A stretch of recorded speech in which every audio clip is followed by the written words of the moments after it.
dalam pemeriksaan setempat terhadap lahan sengketa oleh Pengadilan Tata Usaha Negara di objek tanah sengketa terletak di RT 25 RW 8 Divai, Desa Penfui Timur, Kecamatan Kupang Tengah. Ternyata ditemukan fakta-fakta yang membenarkan bahwa telah terjadi penerbitan sertifikat di atas lahan milik Martinus Banu. Dari luasan 1 hektar tanah tersebut, dipecahkan menjadi 38 buah sertifikat.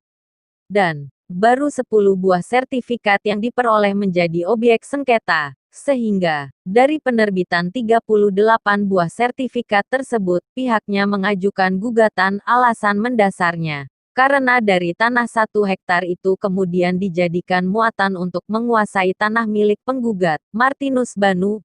Untuk lebih jelasnya, jangan lewatkan video wawancara eksklusif channel YouTube online NTT dengan kuasa hukum penggugat, Tobias Mesah, SH, bersama rekan-rekannya, Heri Cw Pandi, SHMH, Arnold Jesah, SH Mehung, Denny Aidon, SH.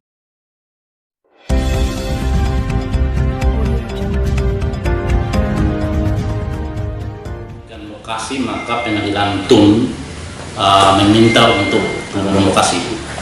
Oleh karena itu ada fakta-fakta benar terjadi pembuatan sertifikat, penerbitan sertifikat di atas lokasi Bapak Markus Banu, yaitu sebagai penggugat.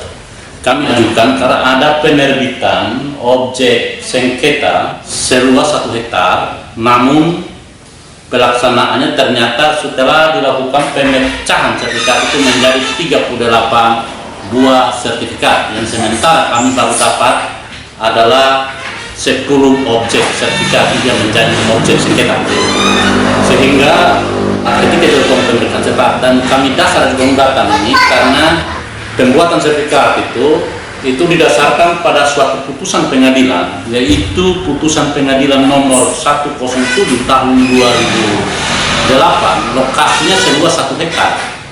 Namun dipakailah putusan 1 hektar itu untuk mengambil tanah di luar daripada putusan 1 hektar itu, sehingga kami ajukan gugatan. Nah, ternyata dalam pelaksanaannya ternyata ada banyak kejanggalan dalam proses penerbitan sertifikat tersebut, didukung oleh dokumen-dokumen palsu, yang mana dokumen palsu itu juga berupa landed form, gambar kasarnya tahun 67, yang mana di scan gambar kasar tersebut, setelah itu di scan lagi, digambar tambah kali di situ untuk mengkondisikan dengan lokasi lapangan. Setelah itu dijadikan bukti itu sebagai dasar untuk dia bisa menang perkara tersebut. Oleh karena kami sudah laporkan juga di Polres Kupang, dan juga berdasarkan hasil forensik sudah non identik dan tinggal dilakukan gelar perkara untuk penetapan tersangka.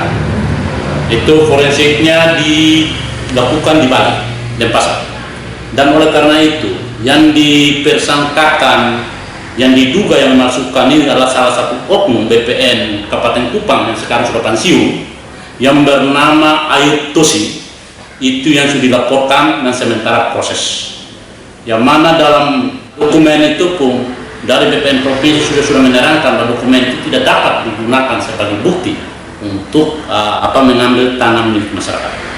Nah, dengan adanya pemeriksaan tempat itu, maka tinggal pada acara berikutnya adalah pembuktian dan keterangan pembuktian, dalam hal ini bukti-bukti surat dan pemeriksaan saksi. Sehingga dalam pembuatan sertifikat itu diduga terlibat ada beberapa oknum BPN Kabupaten Kupang, dan juga bukan cuma keterlibatan oknum BPN Kabupaten Kupang, tapi itu keterlibatan mulai dari desa, camat sampai BPN, petugas keukuran sampai kepala BPN, oknum kepala BPN terlibat.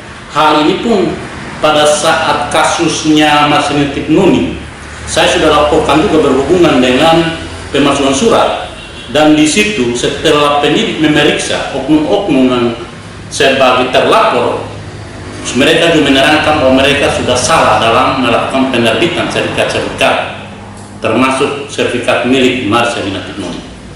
Oleh karena itu, saya juga harapkan supaya Polres Kupang secara penyidikannya agar dilakukan secara cepat, transparan, supaya kami sebagai korban itu mendapat kepastian hukum. Kali ini berbicara tentang hak-hak masyarakat, itu pun diatur dalam UUD 45 pasal 8H yang jelas bahwa tidak boleh melakukan perampasan hak masyarakat secara semena-mena. Jadi saya harap tadi saya menerangkan bahwa mafia tanah yang dilakukan oleh BPN harusnya adalah oknum-oknum BPN, dan itu dilakukan secara sistematis, masif. Itu hanya BPN karena menyangkut dengan objek, cuma ada intervensi. Intervensi itu atas nama Agustinus Frans Honi, 2 atas nama Martua Raja, 3 atas nama Bertilia Marlin Cesau, 4 atas nama ini intervensi, atas nama Yanti Selisnae, yang kelima atas nama Romo Hieronymus Pakanuni, yang keenam atas nama Octavianus P.A. Stanis, yang ketujuh atas nama Yeskiel Wilaburu, yang kedelapan atas nama Kurniawan Sutama, yang 9 atas nama Henry Octavianus, dan yang ke-10 atas nama Maria Hubertina Mimberan. Itu sertifikat yang sudah dilakukan peralihan nama. Awalnya itu sertifikat itu atas nama pemilik awal Manutona Laya, sarjana hukum. Kalau proses itu tinggal ini kan hakim hanya memastikan lokasi, sehingga sebelum masuk pada jawab, setelah jawab menjawab belum sampai pada tahap replik, tapi hakim ingin memastikan lokasi, sehingga itu juga diatur dalam aturan, sehingga kami turun lokasi. Tapi setelah itu hari Selasa masuk dalam tahap replik habis duplik habis, maka pembuktian surat, setelah itu saksi-saksi dan kesimpulan dan